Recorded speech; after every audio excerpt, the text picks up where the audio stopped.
ఎంపీలను గెలిపించి కేంద్రంలో యూపీఏ ప్రభుత్వాన్ని ఏర్పాటు చేసిండు. ఆనాడు కేంద్రంలో ప్రభుత్వం ఏర్పడ్డదంటే ఆంధ్రప్రదేశ్లో అధికారంలోకి కాంగ్రెస్ వచ్చింది అంటే రాజశేఖర్ రెడ్డి గారు ముక్కవోని దీక్షతోటి ఆనాడు పోరాటం చేసిండు. ఆ పోరాటంలో కూడా కమ్యూనిస్టులు కలిసి వచ్చిండ్రు. సిపిఐ సిపిఎం కూడా ఆనాడు డాక్టర్ వైఎస్ఆర్తో కలిసి పేద ప్రజల కోసం ఎర్ర జెండా ఎత్తిండ్రు.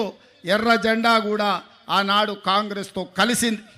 ఆ విధంగా పాదయాత్ర చేసి ప్రజల యొక్క ఆలోచన తెలుసుకొని అందుకే రాజశేఖర రెడ్డి గారు రైతులకు మొట్టమొదటి సంతకం ఎల్బీ స్టేడియంలో అధికారంలోకి వచ్చిన రోజు ఉచిత కరెంటునిచ్చి రైతులను ఆదుకోవాలి, రైతుల మీద ఉన్న అక్రమ కేసులు తొలగించాలి, రైతుల మీద ఉన్న భారం ఏదైతే కరెంటు బిల్లులు ఉన్నాయో 1200 కోట్ల రూపాయలు ఒక కలం పోటుతోని రద్దు చేసి రైతులను ఆదుకున్నాడు.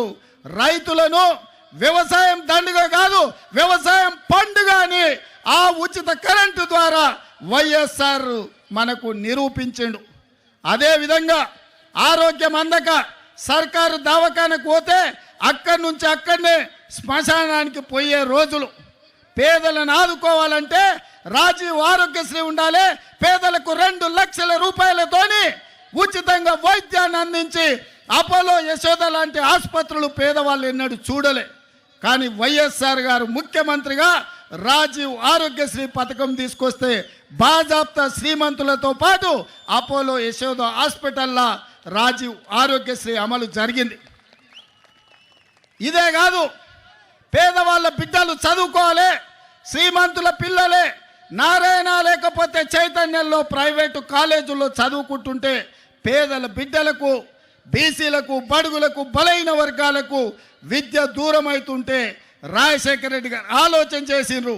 పేదవాళ్ళ బిడ్డలు డాక్టర్లు, లాయర్లు, ఇంజనీర్లు, ఐఏఎస్లు, ఐపీఎస్లు, ఐఎఫ్ఎస్లు కావాలి, రాజ్యాధికారం వాళ్ళ చేతిలో ఉండాలి, చదువుకున్నప్పుడే వాళ్ళ జీవితాలు బాగుపడతాయని ఫీజు రీఎంబర్స్మెంట్ పథకాన్ని తీసుకొచ్చి పేదలకు అండగా నిలబడి ఒక సంక్షేమ రాజ్యంగా రాజశేఖర రెడ్డి గారు ఆనాడు నిర్ణయాలు తీసుకున్నారు. ఆ తర్వాత కరువులు, కాటకాలు, కాలిపోతున్న మోటార్లు, పేలిపోతున్న ట్రాన్స్ఫార్మర్లు, రైతుల ఆత్మహత్యలు, చెట్లకు ఉరేసుకుంటుంటే నేతన్నలు గీతన్నలు చచ్చిపోతుంటే ఈ బలైన వర్గాలను ఆదుకోవాలి, రైతులను బాగు చేయాలి అని జలయజ్ఞం తీసుకొచ్చింది డాక్టర్ వైఎస్ఆర్.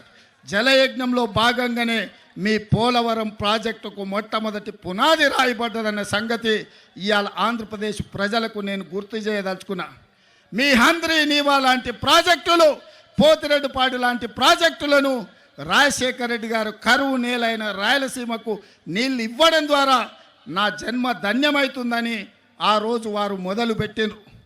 మరి ఇవాళ మిత్రులారా, ఉచిత కరెంటు కావచ్చు, రాజీవ్ ఆరోగ్యశ్రీ కావచ్చు, ఫీజు రీఎంబర్స్మెంట్ కావచ్చు, జలయజ్ఞం ప్రాజెక్టులు కావచ్చు, కేంద్రం నుంచి అన్ని రకాల సహకారంతో ఆనాడు వైఎస్ఆర్ గారు ఈ ప్రాంతాన్ని అభివృద్ధి చేసి ఒక సంక్షేమ రాజ్యంగా, అభివృద్ధి రాష్ట్రంగా హైదరాబాద్లో ఔటర్ రింగ్ రోడ్డు విషయంలో కావచ్చు, అంతర్జాతీయ ఎయిర్పోర్ట్ కావచ్చు, ఐటీ కంపెనీలు కావచ్చు, ఫార్మా కంపెనీలు కావచ్చు, వాటన్నిటిలో వారు ముందు నిలబడి ఆ ప్రాంత అభివృద్ధికి పునాదులు వేసిండు. ప్రాణహిత చేవెళ్లను ప్రారంభించి తెలంగాణ ప్రాంతాన్ని కూడా అభివృద్ధి పదం వైపు రైతులను ఆదుకునే కార్యక్రమాలు తీసుకున్నాడు.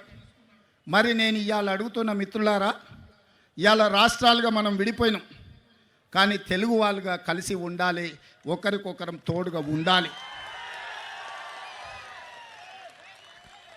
ఇవాళ మోడీ ధైర్యమేంది, మోడీ బలమేంది, మోడీ బలగమేంది, బీజేపీ అంటే అర్థమేందో ఇవాళ ఆంధ్రప్రదేశ్ మిత్రులు ఆలోచన చేయాలి.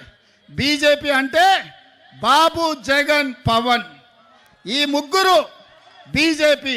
బాబు, జగన్, పవన్, మోడీ బలం, మోడీ బలగం. ఇంక ఆంధ్రప్రదేశ్ ప్రజల కోసం మోడీ ఎందుకేం చేస్తాడు? ఎవరు గెలిచినా ఆయన దొడ్లోకి పోయేటోళ్ళే. ఈ ఆంధ్రప్రదేశ్లో 25 ఎంపీలు మోడీ ఖాతాలో ఉండేటివే. మీరు ఈడ అనుకోవచ్చు మేము ఈ పక్కన ఉన్నాం,